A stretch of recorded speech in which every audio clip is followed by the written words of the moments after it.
세상에 떠도는 기묘한 괴담들. 첫 번째 이야기, 부산에 살고 있는 형이 실제로 겪었던 실화괴담.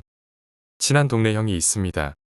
어렸을 적에는 매일 같이 놀았는데 대학 때문에 다른 지역으로 가서 자취하면서 가끔만 연락을 주고받았습니다. 그런데 며칠 전에 그 형을 만났는데 사람 얼굴인지 완전히 폐인이 되어 있더군요. 대학을 잘 마치고 좋은 직장에 갔다는 형이 어떻게 그렇게 폐인이 되었는지 계속 궁금해하다가 술이 좀 들어가서 물어봤습니다. 형이 막 대학에 입학하고 여러 모임을 즐겨 다니던 중 몇 번 같은 모임에서 본 예쁜 여자애가 있었다고 해요. 같은 대학교인데 자기 과와 연합이었던 간호과였대요. 하얗고 쌍꺼풀이 없이 큰 눈에 화장을 옅게 했는데 정말 눈에 띄게 예쁜 얼굴은 아니지만 자기 스타일의 여자였대요. 어느 날 어느 술자리에서 또 마주치게 되어 작업을 걸까 말까 고민하고 있었는데 그 여자가 형에게 와서 나 너 알아. 나랑 잠깐 나가서 얘기하자. 하더래요. 그래서 밖에 따로 나가 이런저런 얘기를 하는데 어디서 언뜻 봤다 했더니 동창이었다고 합니다. 그때는 안경을 쓰고 푸시시하게 다녀서 지금과는 많이 달랐다고 하더군요. 그러고 나서 술을 더 마셨는데 그 여자가 많이 마셨는데 완전히 취했다고 합니다. 형은 살짝 걱정이 되고 챙겨줘야겠다는 생각이 들어 그 여자를 부축하고 밖에 나가 집에 바래다 주겠다고 하니 나 이러고 집에 가면 많이 혼나. 너희 집에서 자도 돼. 형은 마침 자취를 해서 흔쾌히 그러자고 했고 그날 밤 같이 잤다고 합니다. 그 여자와 한 달쯤 사귀었는데 어느 날 대학교도 안 나오고 핸드폰도 해지시키고 완전히 잠수를 탔다고 합니다. 형은 어떻게든 찾아볼까 했는데 그냥 포기하고 지냈다고 해요. 가끔 길거리에서 그 여자와 비슷하게 생긴 여자를 봤는데 닮은 사람이겠지 하고 그냥 무시하고 갔다고 합니다. 그러고 5회 소용년 후에 대학을 마치고 직장을 그 근처에서 얻게 되었는데 어느 날 집에 가던 중 놀이터에서 자기 어릴 때와 똑같이 생긴 아이를 보았다고 해요.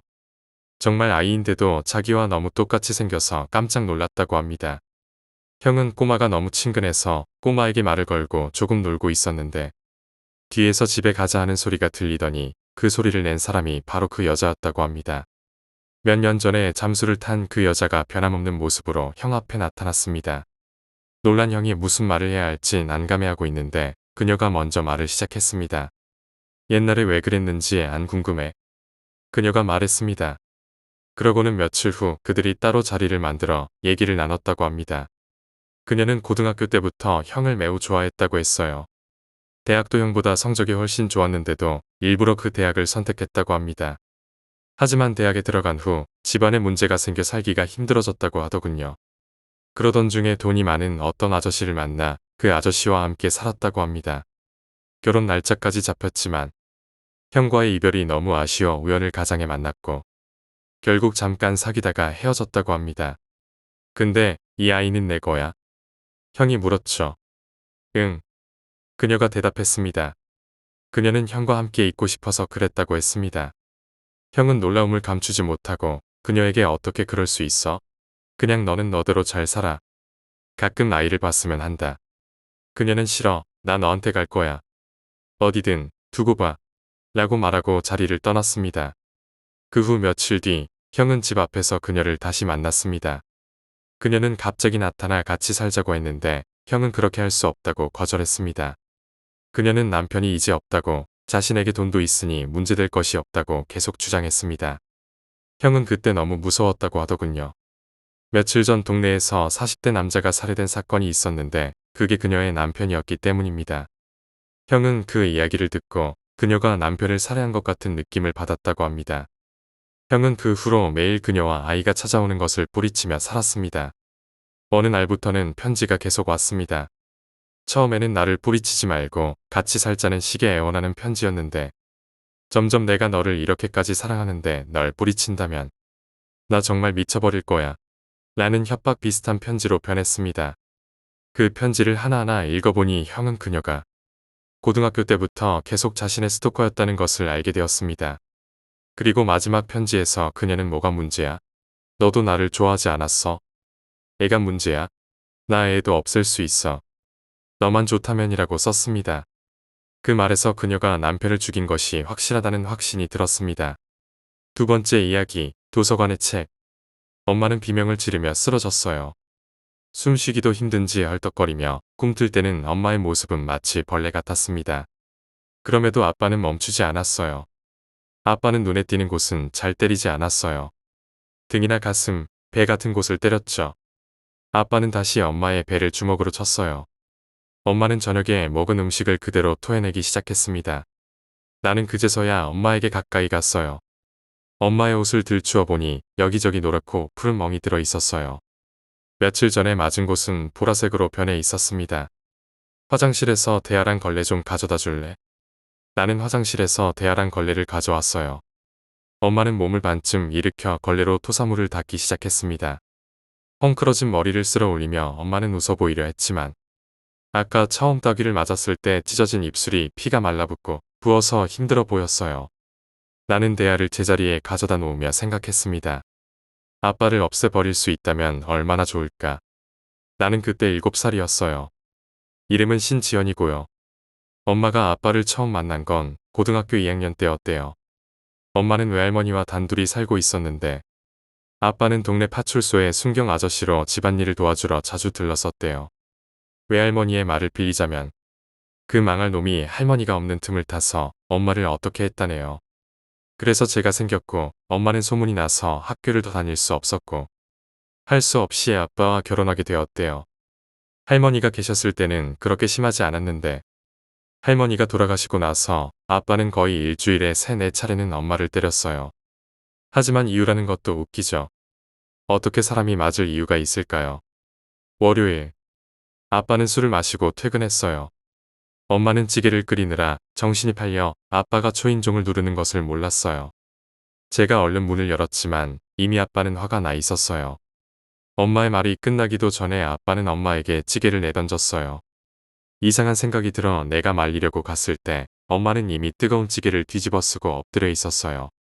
나는 너무 놀라 아빠에게 달려들었어요. 아빠는 나를 밀쳤어요. 내 몸은 날아 장식장 모서리에 머리를 박고 말았죠. 그 소리에 놀란 엄마는 뛰어왔어요. 내 머리는 깨져서 피가 흐르고 있었어요. 엄마는 어쩔 줄을 몰라 했어요. 머리에서 피가 나는 것을 본 아빠는 겁이 났던지 신고를 했어요. 얼마 안 되어 구급차 오는 소리가 들리자 아빠는 엄마에게 찌개 찌꺼기를 씻으라고 하고 말했어요. 내 말 잘 들어. 애가 왜 다쳤냐고 물으면 혼자 놀다가 잘못해서 머리를 찢었다고 해. 만약 입을 잘못 놀렸다간 저희 모녀를 박살을 내줄 테니까. 엄마는 겁에 질려 알았다고 고개를 끄덕였어요. 나는 아빠가 치사하다고 생각했어요. 엄마는 씻고 와서 아빠의 말을 전하더니 혼잣말처럼 중얼거렸어요. 귀신은 뭐 하나 몰라. 저런 나쁜 놈 안 잡아가고. 화요일. 내가 병원에서 돌아온 것은 새벽녘이었어요. 다행히 약간 깨졌을 뿐 별다른 이상은 없대서 엄마는 안심을 했지요. 아빠는 출근을 했고 화요일은 아빠가 숙직을 하는 날이라 엄마랑 내가 가장 좋아하는 날이었어요. 잠이 들었다가 깨어보니 점심때였어요. 머리를 만져보니 하얀 붕대가 감겨 있어 나는 기분이 좀 우울했어요. 그때 엄마가 들어오더니 괜찮냐고 물었어요. 나는 고개를 저었죠. 엄마는 걱정스러운 얼굴로 나를 쳐다보았는데 25살이라고 하면 아무도 안 믿을 만큼 얼굴이 시들어 있었어요. 내가 돌아앉자 엄마는 나를 달래려고 애를 썼어요. 그럼 지연아, 엄마랑 도서관 갈까? 아빠가 안 들어오는 화요일, 엄마와 나는 시립도서관에 가곤 했거든요. 가까우면서 책을 좋아하는 엄마와 나는 잘 안 갔지만 나는 한글을 일찍 배웠어요. 지금 이 글도 제가 쓰고 있잖아요. 거기서 책도 빌리고 우동도 먹는 게 즐거웠지요. 엄마는 돈이 없어서 시장 볼 때 물건값을 깎거나 폐품, 병 등을 모아 팔아서 만든 5,000원을 비상금으로 갖고 있었는데 그걸로 우동을 먹었어요. 도서관으로 간 우리는 서가를 돌아보았어요. 엄마는 동화책만 빌릴 수 있다고 했지만 저는 여기저기 뒤적거리며 책을 살펴보는 것을 좋아했기 때문에 건성으로 고개를 끄덕이고는 돌아다니기 시작했어요. 한참을 돌아보다 한 번도 안 와본 안쪽의 서가로 들어섰는데 그곳은 낡은 고서들로 가득한 곳이었어요. 이 책 저 책 뽑아보고 있는데 어느 큰 책을 꺼냈을 때 손바닥만한 크기의 책이 떨어졌어요. 이건 뭘까? 나는 큰 책을 제 자리에 꽂고 그 책을 주웠어요. 그것은 아주 낡고 너덜너덜한 고동색으로 글씨는 금박으로 되어 있었고 고약한 냄새가 나는 책이었지요. 제목은 악마를 불러내는 방법. 재물을 바치면 소원을 이루어 드립니다. 멋진 책이었어요. 내 소원은 아빠가 우리 앞에서 영원히 사라지는 것. 나는 주위를 둘러보았습니다. 다행히 아무도 없었어요. 나는 처음으로 책을 훔쳐야겠다는 생각이 들었습니다. 엄마는 이런 책을 못 빌리게 할 테니까요. 나는 이것을 어떻게 훔칠까 고민했지요. 그러다 6살 때 신데렐라 공주라는 책을 그냥 가지고 나오려다가 문에서 삐 하고 소리가 나 놀란 일이 생각났지요. 그때 엄마는 죄송하다고 직원들에게 싹싹 빌었고 나는 엄청 혼났어요. 책마다 뒤에 태그라는 게 붙어 있어서 저 네모난트를 지나면 소리가 나기 때문에 훔치면 금방 들킨다고요. 나는 책을 뒤적였는데 뒷장에 검은색으로 된 네모난 딱지가 붙어 있었어요. 조심스럽게 그것을 떼어낸 나는 옷자락을 들고는 배 안에 그 책을 넣었습니다. 그리고 엄마한테로 왔어요. 책은 다 골랐니? 나는 고개를 저었어요. 볼만한 게 없어. 직원과 엄마는 웃었어요. 엄마는 고른 책을 빌리고 우동을 먹자고 했지만 나는 생각이 없다며 얼른 집으로 가자고 했어요. 엄마는 상처 부위가 아픈가 보다며 저를 따라 나섰지요. 정문 앞에 네모난 틀을 지날 때는 떨렸지만 내 생각대로 아무렇지 않게 지날 수 있었어요. 엄마와 저녁을 먹고 나서 잘 때까지 나는 책에 열중했어요. 이해하기 어려운 부분도 있었지만 나는 여러 번 되풀이해서 천천히 읽었습니다. 그리고 내일 아빠가 돌아오기 전에 의식을 시작하리라고 다짐했어요. 잘 되면 엄마와 나는 자유롭고 행복하게 살 수 있을 테니까요. 수요일에는 나는 먼저 문방구에서 아주 큰 도화지를 샀어요. 그리고 옆집의 꼬마 강아지를 잡아 목을 연필 깎는 칼로 찔러서 마가린통에 피를 받았어요. 그걸 조심해서 집으로 가지고 온 나는 크레용과 차, 빨지 않은 아빠의 속옷과 사진 등을 챙겼어요. 아빠가 6시쯤 돌아오니까 2시간쯤 전에 시작하는 것이 좋으리라 생각했어요. 나는 내 방 안에 모든 준비를 마치고 마지막으로 엄마에게 의견을 묻기로 했습니다. 엄마, 아빠한테 맞고 사는 거 무섭고 지겹지? 내가 아빠를 없애줄까? 엄마는 웃었어요. 그리고 나는 내 방으로 돌아왔어요. 엄마는 내 말에 놀랐는지 내 방 문을 두드렸어요. 나는 방문을 잠그고 엄마한테 소리쳤어요. 기다려, 엄마. 나는 큰 도화지를 깔고 책의 그림대로 크레용으로 원을 그리고 자를 이용해서 원 안에 별을 그려 넣었어요. 그리고 책에 씌어진 주문을 외웠습니다. 어둠의 주인이여, 나의 소원을 들어주세요. 제가 원하는 작은 소원을 들어주세요. 당신의 힘을 제게 빌려주세요. 그리고 나는 마가린통에 받은 강아지의 피를 원 안에 부었어요. 그 순간 방 안은 아주 무덥고 축축하고 처음으로 맡는 냄새가 가득 찼어요. 그건 마치 야채가 썩는 듯한 기분 나쁜 냄새였어요. 그러더니 피로 젖은 원 안에서 무언가 뭉글뭉글하게 맺혀지기 시작했습니다. 그 덩어리가 아주 어둡고 낮은 축축한 목소리로 물었어요. 꼬마야, 나에게 무얼 원하지? 어떤 사람이 이 세상에서 아주 영원히 사라지기를 원합니다. 그 대가로 내게 무엇을 줄 거지? 제 왼쪽 새끼손가락을 당신에게 드리겠습니다. 물론 표적인 사람도 당신의 몫이고요. 지금 당장 내 몫을 줘. 그 목소리는 아주 탐이 나는 듯이 말했어요. 내가 가장 두려워하는 순간이 왔어요. 하지만 지금 아파서 엄마랑 행복하게 살 수 있다면 나는 용기를 내어 손가락을 바닥에 놓고 강아지를 잡았던 칼로 찍었어요. 눈에서 불이 날 만큼 아팠지만 나는 이를 악물었어요. 여러 번 잘라냈지만 손가락은 잘 안 떨어져 나갔어요. 나중에는 아픈 것보다 짜증이 나서 오른손으로 손가락을 잡고 막 흔들어서 찢어냈지요. 찢어낸 손가락을 원 안으로 던져 넣자 펑하는 소리와 함께 눈부신 빛이 방 안에 가득 찼습니다. 그리고 그 안에서 뭉글뭉글하던 덩어리는 어느새 짙은 회색 빛의 덩어리로 변해 어떤 형태를 띄어가기 시작했고요. 그 덩어리는 짐승의 모습을 하고 있었어요.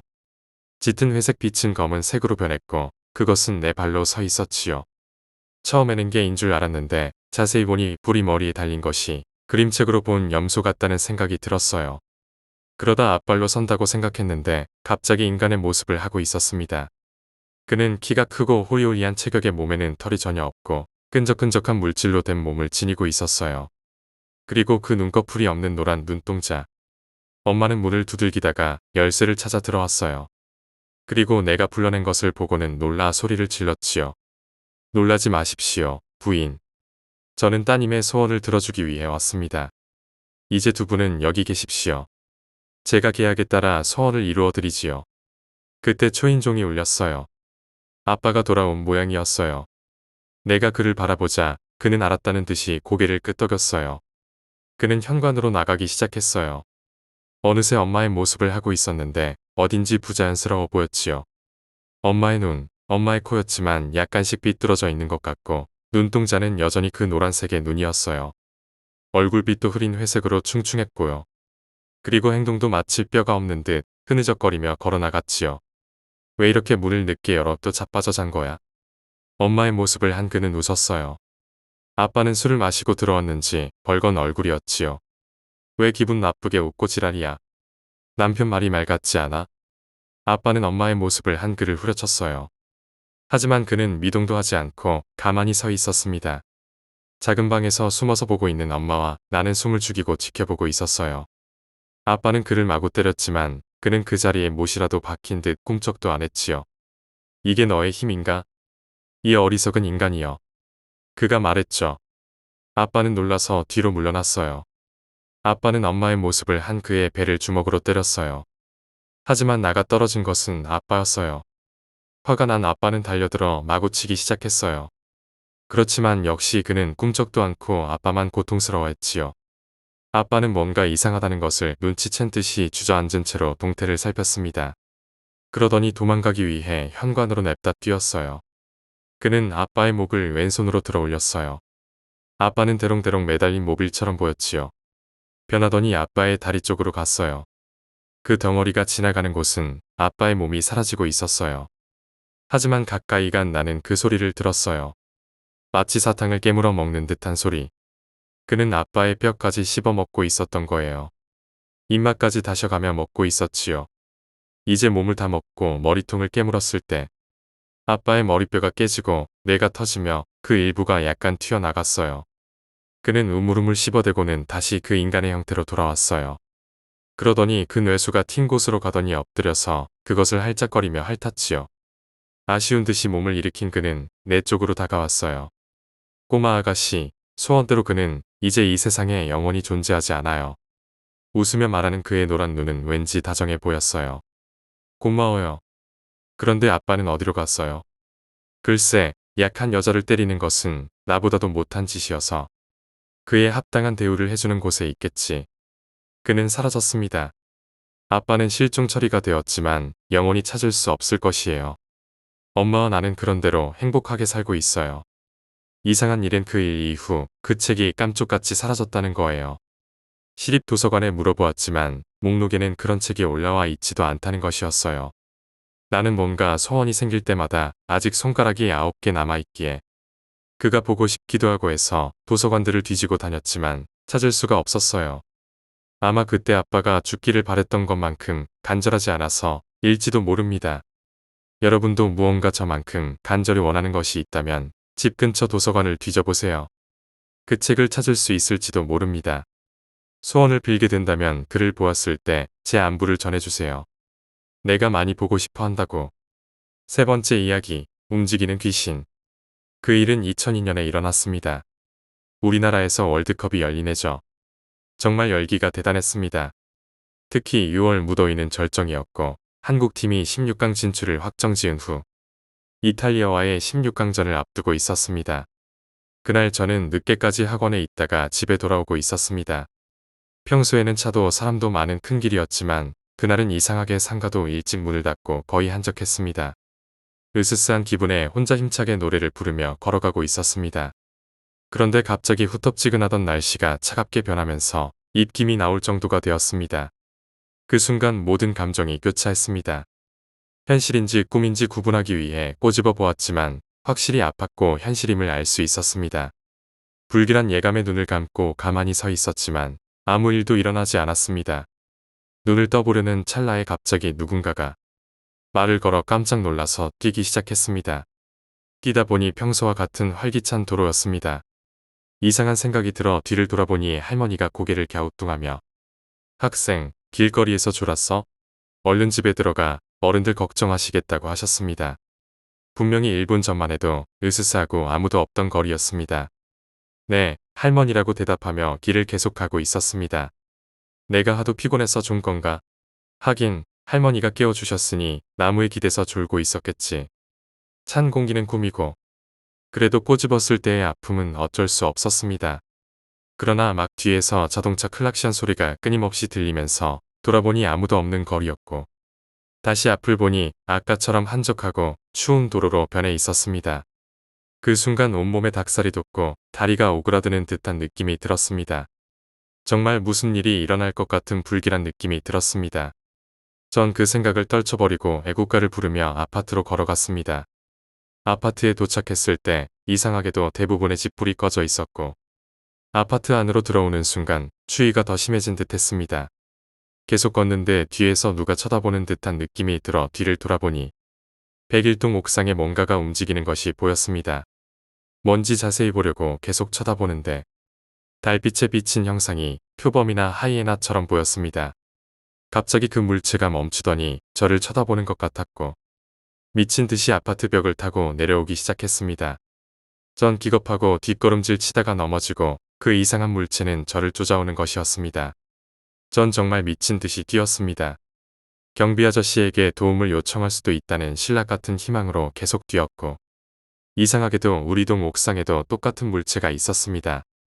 하반신이 없이 두 팔로만 기어오는 모습이었습니다. 다시 친구 집으로 뛰어갔고 뛰어오는 동안 뒤를 돌아보니 아무것도 없었습니다. 엘리베이터를 타고 친구 집에 도착했는데 문만 열려 있고 아무도 없었습니다. 그때 나도 모르게 들어가서 친구 방에 들어가 침대에 이불을 덮어쓰고 잤습니다. 얼마나 잤는지 모르지만 철퍽철퍽하는 소리가 창문에서 들려서 보니 아까 그 하반신이 잘린 사람이 손으로 벽을 타고 기어 올라와서 창문 너머로 날 쳐다보고 있었습니다. 그리고 그 순간 기절했습니다. 일어나. 아침이야. 환한 햇살이 창을 비추고 있었고 제가 누워있는 침대는 분명히 제 침대였습니다. 6시 반쯤이었나요? 전 안도의 한숨을 내쉬었고 어제의 일은 모두 꿈이라고 생각했습니다. 그러나 방에 들어온 어머니는 저를 보고는 깜짝 놀라며 비명을 지르셨습니다. 아버지도 뛰어오시더니 갑자기 왜 그렇게 되었는지 창문에 저건 또 뭐냐고 하셨습니다. 저는 순간 다시 소름이 돋는 것을 느낄 수 있었습니다. 제 옷은 모두 해져 있었고 창문은 피투성이었습니다. 어머니 말로는 제가 어제 10시쯤 집에 일찍 들어왔다고 합니다. 왜 일찍 들어왔냐고 물으니 저는 머리가 아프다고 대답하고는 방에 들어가서 잤다고 합니다. 그리고 제 방에서 나간 적이 없다고 하더라고요. 어머니가 걱정이 되셔서 제 방에 들어오니 제가 열이 불덩이같이 나고 끙끙 앓고 있더랍니다. 그래서 이마에 물수건을 얹고 열을 식히고 나니 3시쯤 되었고 그때 어머니는 큰 방에 가서 주무셨다고 합니다. 분명히 그 시간이면 저는 밖에서 쫓겨다녔던 시간이었습니다. 그럼 그 모든 게 꿈이라고 쳐도 너덜해진 옷과 피는 무엇일까요? 전 그날 학교를 결석하고 집에서 쉬었습니다. 그리고 어머니는 유리창을 닦았습니다. 분명히 유리 세정제로 유리창을 모두 닦았는데 요즘도 6월 중순쯤 되면 유리창가에 손자국 7개가 흐릿하게 보일 정도로 되살아납니다. 전 그때 그게 꿈이었는지 아닌지 꿈이었다면 그 피어 너덜해진 옷은 무엇인지 아직도 모르겠습니다. 전 꿈이라고 믿고 싶지만 6월만 되면 그 손자국을 보며 꿈이 아니었다는 것을 알 수 있습니다. 도대체 제가 그날 경험한 것은 무엇이었을까요? 네 번째 이야기, 옷가게 알바. 방학이 얼마 남지 않았지만 용돈을 벌기 위해 아르바이트를 시작했습니다. 의류상설타운에 위치한 옷가게에서 일하고 있어요. 세 줄로 나란히 선 건물들이고 각 건물은 2층 구조입니다. 저희 가게는 중앙에 위치해 있고 정면에는 다른 가게가 보입니다.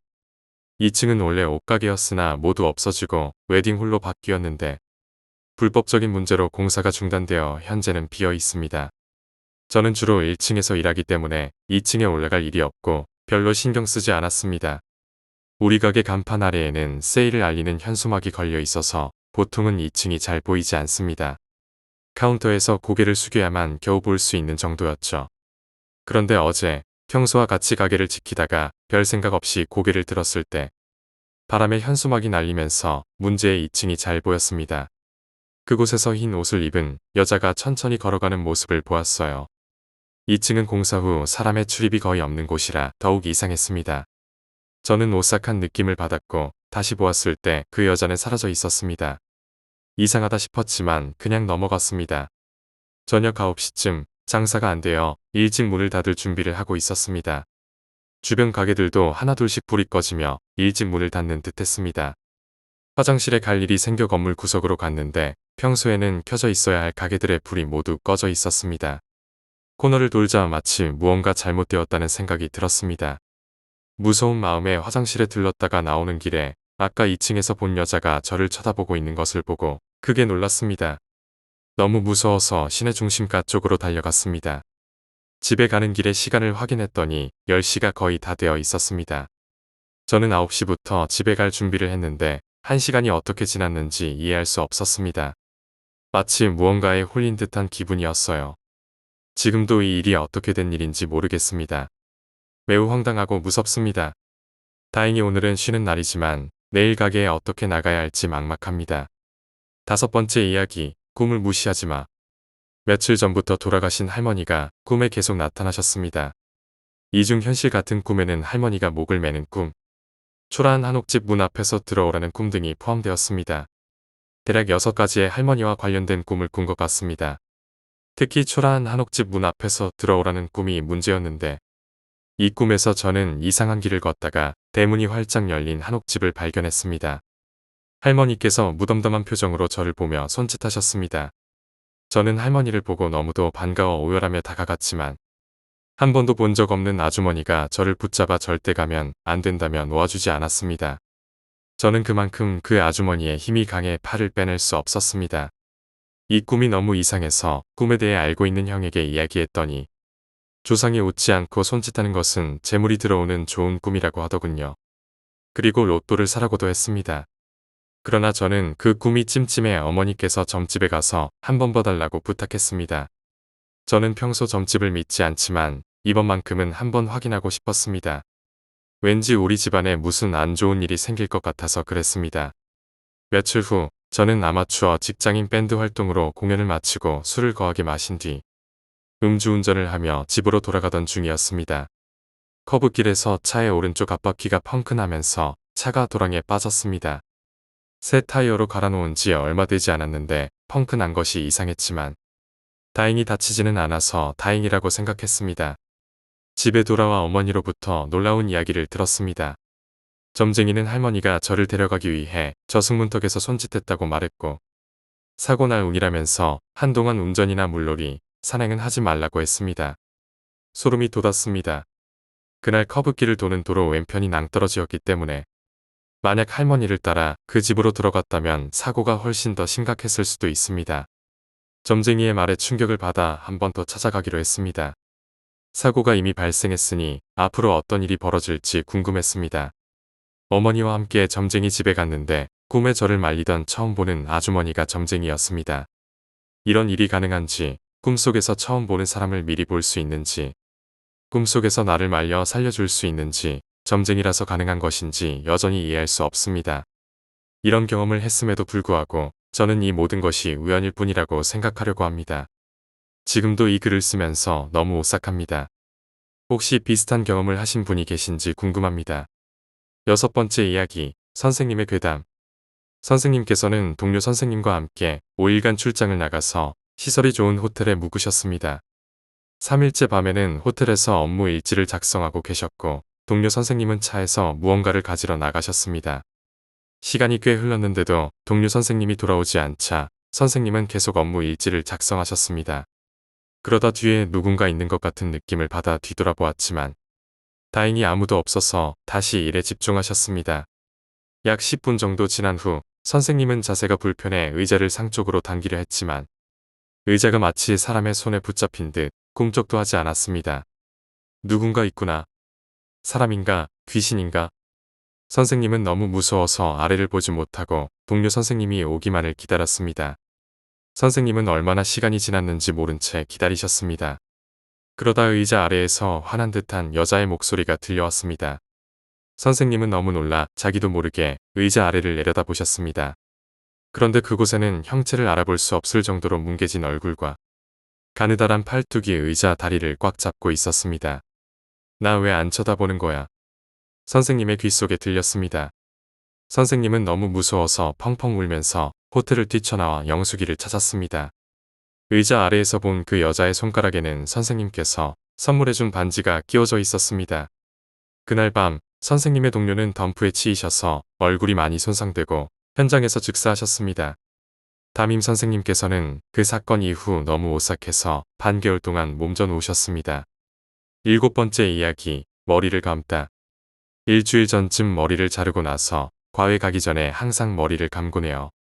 더워서 그런지 머리를 감을 때는 욕조 쪽으로 고개를 숙여서 감는데요. 그러면 화장실 문이 바로 보여요. 그날도 평소처럼 머리를 감고 있는데 문득 화장실 문 너머로 어떤 여자아이가 지나가는 것이 보였어요. 그 아이는 검은 원피스를 입고 있었고 피부는 건강한 사람들의 그것과 달리 색이 거의 없는 보라색이었습니다. 원피스는 무릎까지 오는 길이었고 아이는 대략 8살 정도로 보였어요. 그 모습이 너무 무서워서 저는 고개를 숙인 채 움직이지 못했어요. 낮이었지만 혼자 있었기 때문에 더욱 무서웠습니다. 무서워하면서 진정하자고 스스로를 다독이고 있을 때 갑자기 전화 벨소리가 울렸습니다. 전화를 받으려고 했는데 발을 헛디뎌 넘어질 뻔했어요. 그러면서 물 빠지는 곳 화장실의 배수구를 보았는데 거기에 엄청난 양의 머리카락이 뭉쳐 있었어요. 아까는 그곳을 보지 않았기 때문에 머리카락이 있는지도 몰랐습니다. 순간 아까 그 검은 원피스를 입은 아이가 생각나면서 무언가 불길하고 무서운 생각이 들었습니다. 전화를 받았는데 바로 끊겼습니다. 그 순간 정말 재수 없을 것 같다는 생각과 함께 친구와의 통화를 기대하며 집 이곳저곳을 살펴보려 했지만 너무 무서워서 제 방으로 달려갔습니다.